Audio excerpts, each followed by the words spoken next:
power it grants you as a means to implement your criminality. Some officers think they can get away with their reckless actions, but these cases prove otherwise. Watch how the body cam footage exposed these disgraceful pricks who had done the unthinkable. Starting off with the case of Officer Fritz, who was patrolling late at night when he spotted a car swerving across the road. After pulling it over, he discovered the driver, a woman, had been drinking. But instead of arresting her for DWI, Fritz did something truly shocking. You got about less than 5 minutes for her to make that decision. If not, I'm going to probably impound your car and you can go to his house, okay? Oh my God, please.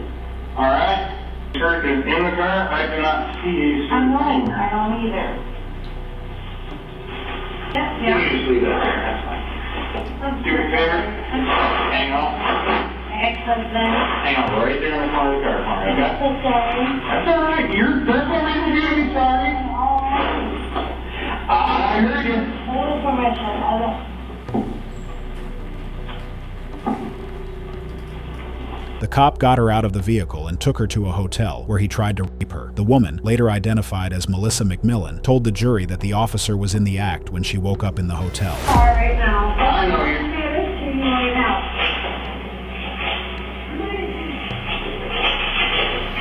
I hope I'm my cigarette because I'm stuck in the room right now. I'll get you. I'm sorry, I'm calling you. That's okay. Where's the call to the officer? Tell me what your first recall is after leaving Captain Liz. Being on the side of the road, You do remember that? very, very vaguely, yes. Lay down in one of the beds that was in that room. Yes. Okay. And do you remember doing that, or?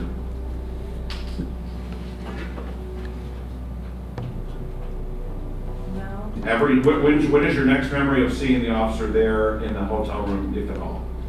This footage clearly showed the officer grabbing Melissa, and eventually he was found guilty by the jury. During the sentencing hearing, Melissa stood bravely before the court, joined by her daughter, to deliver her statement. Police officer who took an oath to protect and serve the community. What you did to me was wrong. You raped me. You knew I was highly intoxicated, yet you used that as a selfish opportunity. My life has been forever changed. Every aspect of my life has been affected. My children have struggled. My friends, family, and loved ones have watched me through a year of hell. I can't see a police vehicle without feeling fear or be reminded of what happened. I made a poor decision to have too many drinks, putting myself in a vulnerable position. I don't remember leaving the bar that night. It was truly an act of shame, and something that really let down not only him, but the entire police department for this bizarre use of force. My friends had arranged for another person to drive my car as I was far too intoxicated. I had no idea the driver was also intoxicated and would get pulled over by a police officer. Moments later, Officer Fritz addressed the court, and you'd be shocked to see the lack of remorse and guilt on his face. Mr. Fritz, anything you wish to tell me? Yes, Your Honor. First, I'd like to apologize to my friends and family who I've actually let down. I'd also like to apologize for my coworkers who I embarrassed by my decisions. I'd also like to apologize to the people of Clover Township for my actions that night. And I absolutely would like to apologize for Ms. McMillan for my horrific decision of offering her a hotel room. I never should offer her a hotel room in the first place. It never should happen. I never should put her in that situation.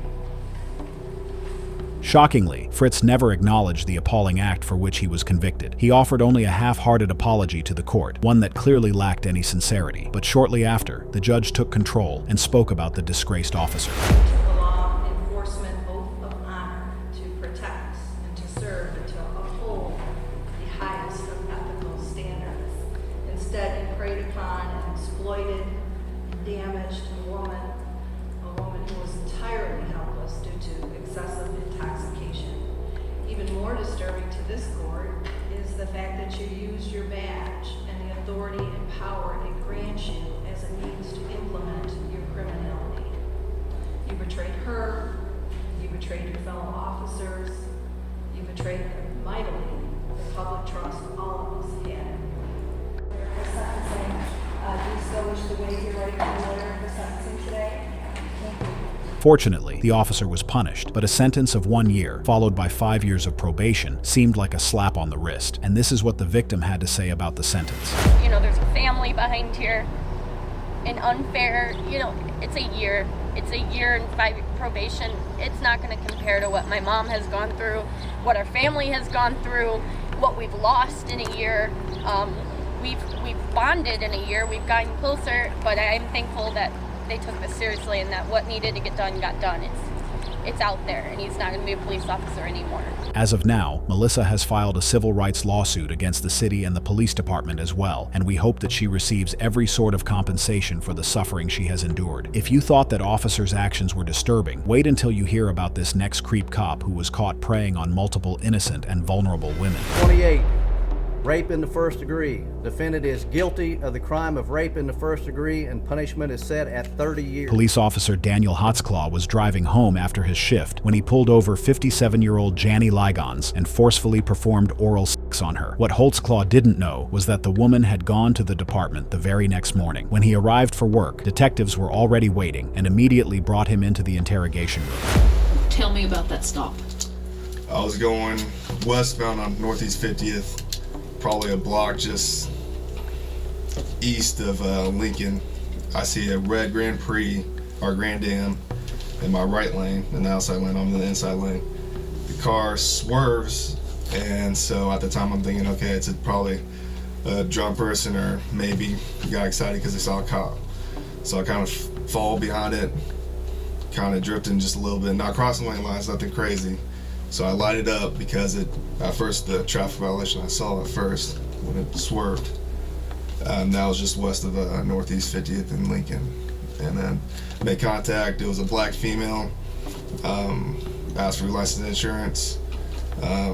Stated that she didn't have insurance. Gave me an. Do you make traffic stops normally after work? I don't, but in that case I saw her swerve and whatnot, so I mean, me, I don't. Felt. After I get off work. I know, I mean, people. Shockingly, Holtzclaw shouldn't have made the stop at all, as he was off duty, and his computer system had been turned off. Even worse, he had pulled Janny over in a blind spot, completely out of view of any surveillance cameras.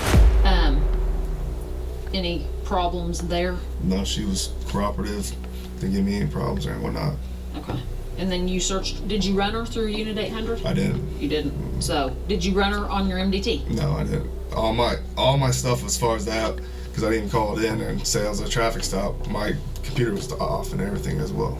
Did you shut it off? I just shut it off, work? yeah. On the way, on 50th, I turned it off right before the traffic stop, basically. Okay.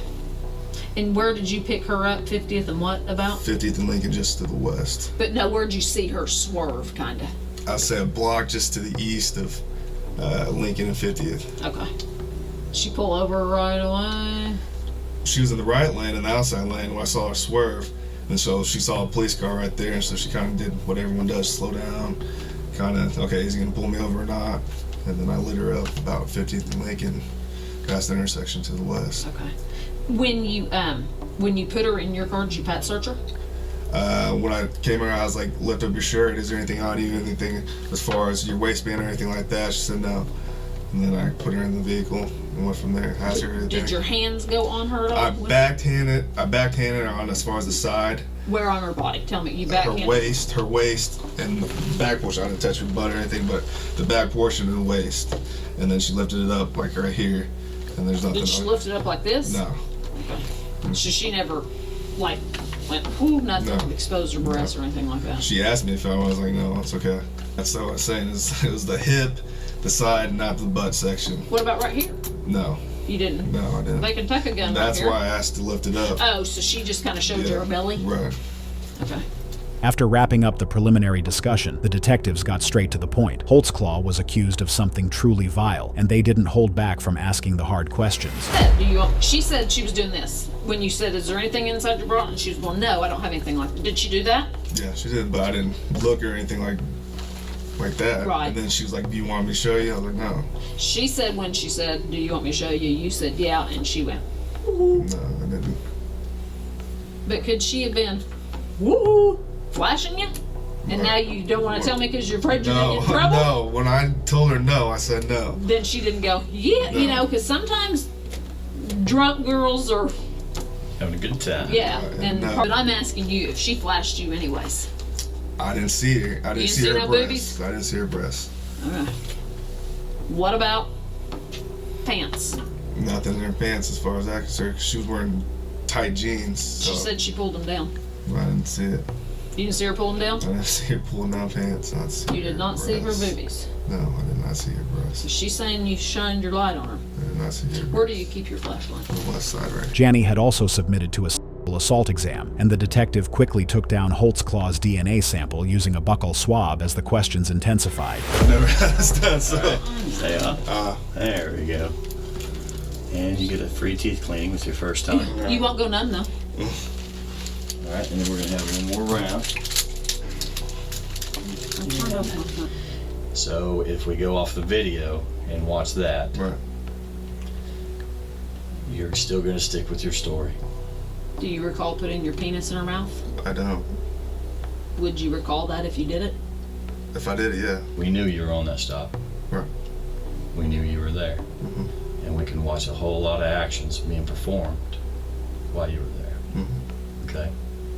And that's why she was trying to give you every out on the whole booby. Shockingly, this wasn't an isolated incident. Just a month earlier, another black woman had accused Officer Holtzclaw of threatening to arrest her unless she did oral sex with him. This revelation clearly shook him. Not necessarily going to remember the name, but her name is Terry Morris. Okay? Black female.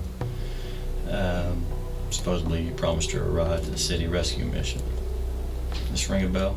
She thought you ran her for warrants. With a clicking. Drove her around. No. Name doesn't. I don't recall a name like that. She's claiming the same thing. The exact same thing. And here again, for whatever reason, things are pointing at you again. The other girl that he's talking about is kind of making the same allegations, and that's weird. Yeah, that's Doesn't look good. I mean, that's it doesn't weird. look. Yeah, it That's doesn't look weird. good. So, no, I don't. You'd be stunned to learn that within the following month, more than 8 women came forward, each accusing Holtzclaw of the same appalling crime. Here, if she goes like this, well, she's gonna be looking right at your penis. Okay. But Could it was just talking. did you? Let me ask you this: did you ever get a hard on while you were talking to her? Because she could have. I don't These think I pants got. don't fit the greatest, Right. and if you get a hard on, I'm gonna be able to tell you got a hard on. Right, and I'm pretty positive I didn't get a hard on. Didn't get a. Did your pants come unzipped, unbuttoned, anything while you were standing right there? No. CSI is processing your car right now. Right. And when we stepped out, they found some pubic hairs right in here. Could they be yours? No, that's not. I didn't pull my penis out. I didn't do anything right there. Did she? No. But do you think they could be? No, it's not. No. Nothing of mine. Your pubes couldn't be No. right there? No. Detectives eventually uncovered a disturbing pattern. Holtzclaw specifically targeted black, underprivileged women, threatening them with arrest to exploit their vulnerability. Many of his victims had minor criminal records, which made them fear speaking out. Among those who came forward was a 17-year-old girl who accused him of the same horrific abuse of power. You sure she just didn't flash you?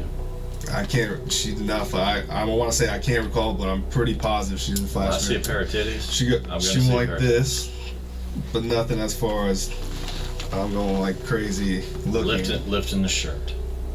No. How far did she lift it? When she lifted it up first, when I patted her down, she was like right here to her stomach line. I don't know. You like older women?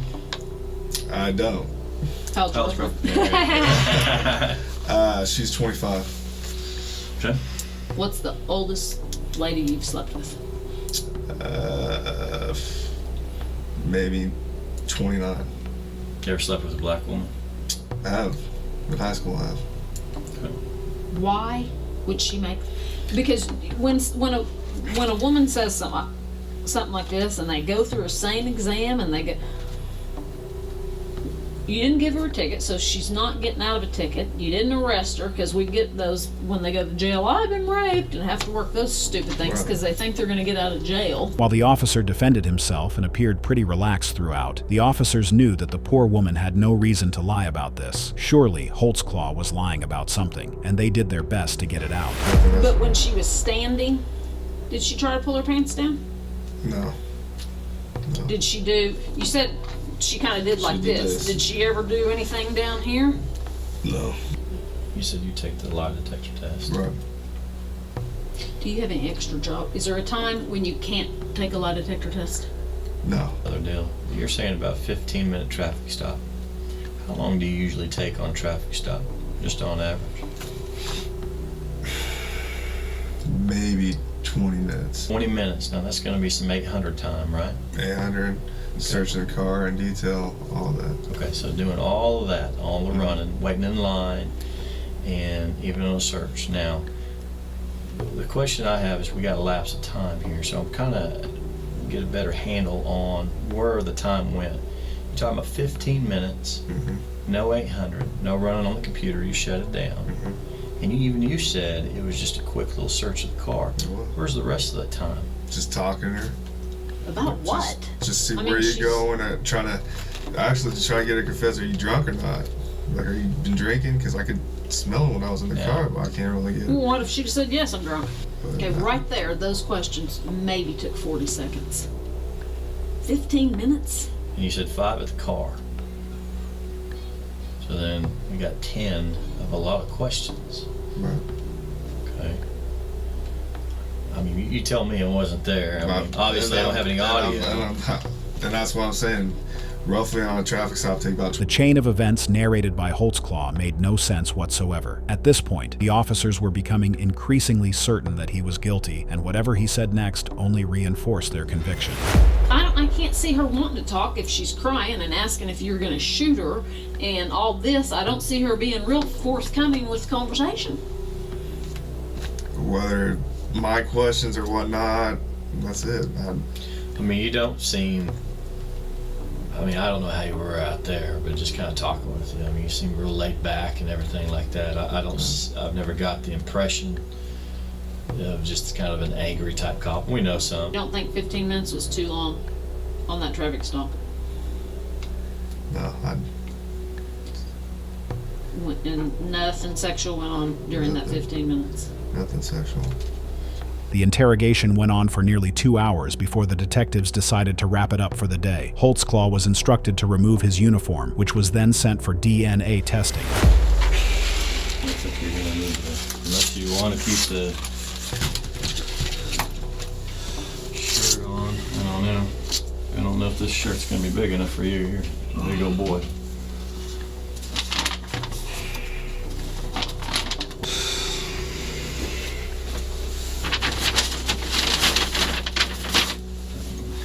Well, why don't you go ahead and get dressed then.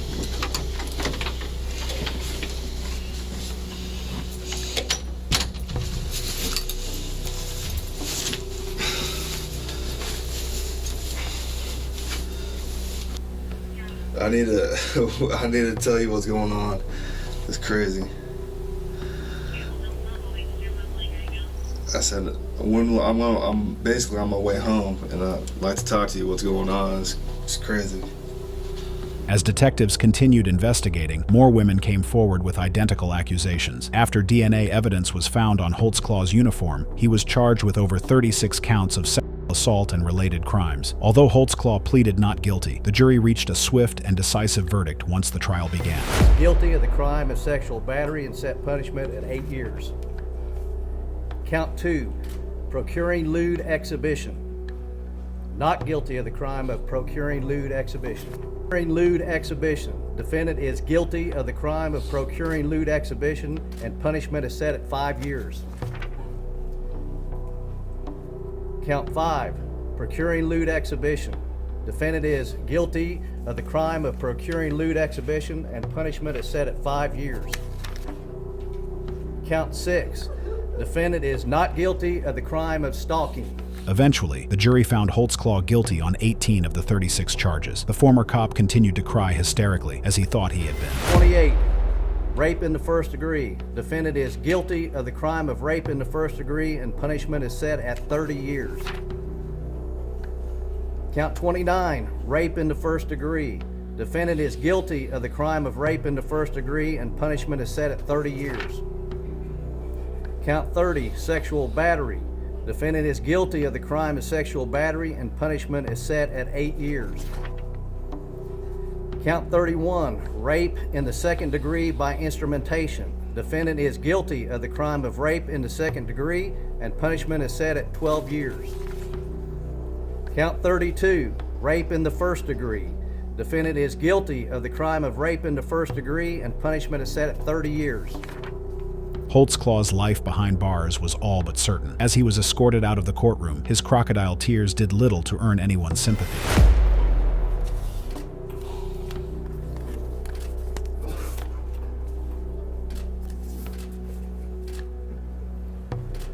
Mr. Holtzclaw, this jury finds you guilty of the various counts.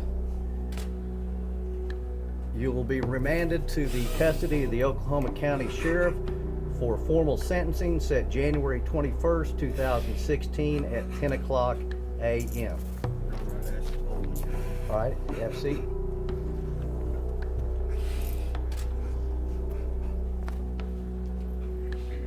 This was probably the worst abuse of power in police history, and as a result, he was sentenced to over 260 years in prison, which is an accurate sentence for a monster like him. And this brings us to the end of this video. Today we saw cases where body cam footage proved vital in judging a corrupt cop as he was taken to the cleaners in the courtroom. And if you enjoyed this video, don't miss these moments where corrupt cops got completely exposed and owned in the courtroom. Did you form an opinion as to whether the defendant was under the influence? Yes, I felt Mr. Woods was under the influence.